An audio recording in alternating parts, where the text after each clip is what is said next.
On November 17, 2023, two A321neo aircraft operated by Indigo experienced a dangerously close proximity event shortly after takeoff from Delhi Airport.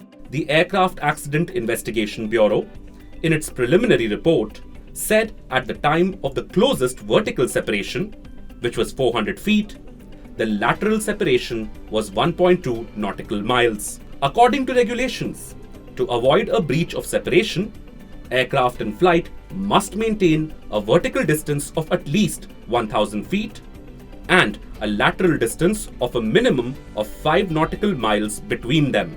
And this wasn't an isolated incident. In August last year, a collision between two Vistara aircraft at Delhi Airport was averted after an air traffic controller allowed them to use the same runway at the same time. Similarly, in January last year, two Indigo aircraft nearly collided moments after takeoff from Bengaluru Airport. According to reports, more than 400 lives were at stake. There's a lack of updated data on separation breaches. In response to an RTI by a news outlet, the Directorate General of Civil Aviation, or DGCA, said between 2017 till 2021, there were 162 incidents of air prox incidents. Air prox occurs when pilots or air traffic services perceive that the distance, relative positions, and speed of the involved aircraft have reached a point compromising their safety. So, what factors are contributing to these alarming incidents? As traffic increases in limited airspace, there is going to be a reduction in separation. Here you have two people engaged in an activity, the pilot and the controller. If both are fatigued, right, there is a problem. Now, the controller's job is more stressful than the pilot's job, because the controller on his screen has maybe 30, 40 aeroplanes he's monitoring, and he's giving instructions to all of them. Now, the actual problem in India is a great shortage of rated air traffic controllers, as a result of which duty hours are extended, rest periods are reduced, leading to more fatigue.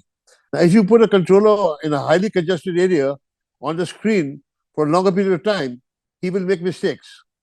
The responsibility for ensuring aviation safety rests with multiple stakeholders, including regulatory authorities, airlines, air traffic control agencies, and pilots. But the question of accountability looms large. Who is responsible for ensuring the safety of passengers and crew in Indian skies? One of the most important things we must understand is that air miss or near miss or even a TCAS resolution advisory is a responsibility, and the cause of it is both pilots and air traffic control. Now, air traffic control in India needs to be more cautious so that we can get both aircraft flying towards each other on at least way different altitudes, minimum 3,000 or 5,000 feet. Now, I get that we are in a congested airspace and an environment, but certain steps can be taken so that we can avert this. Let's examine global air safety for a perspective. Compared to other nations, India demonstrates notably better performance.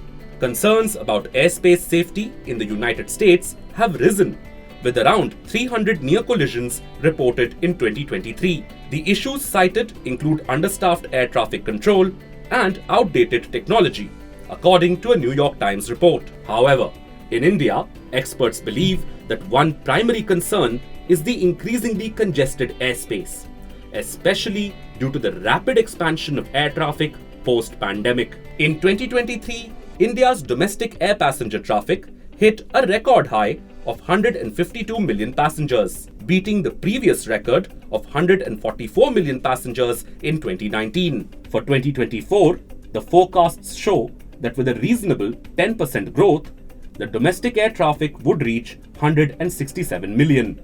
And to match this increasing demand, airline operators will receive over 150 aircraft in 2024 to strengthen their fleet. As of December 2023, Indian Airlines had 600 operational aircraft. Low-cost carrier Indigo is expecting to add 60 planes to its fleet this year, while the Air India Group is hoping to add nearly 70.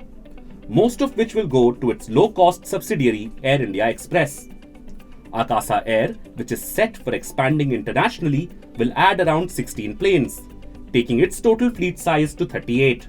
In a scenario where flight volumes are set to increase, it's imperative to urgently address the risk of near collisions. The question remains, how will this be achieved? The primary objective of safety has to be how effectively air traffic control, or rather the route radars, plan or space two aircraft from each other.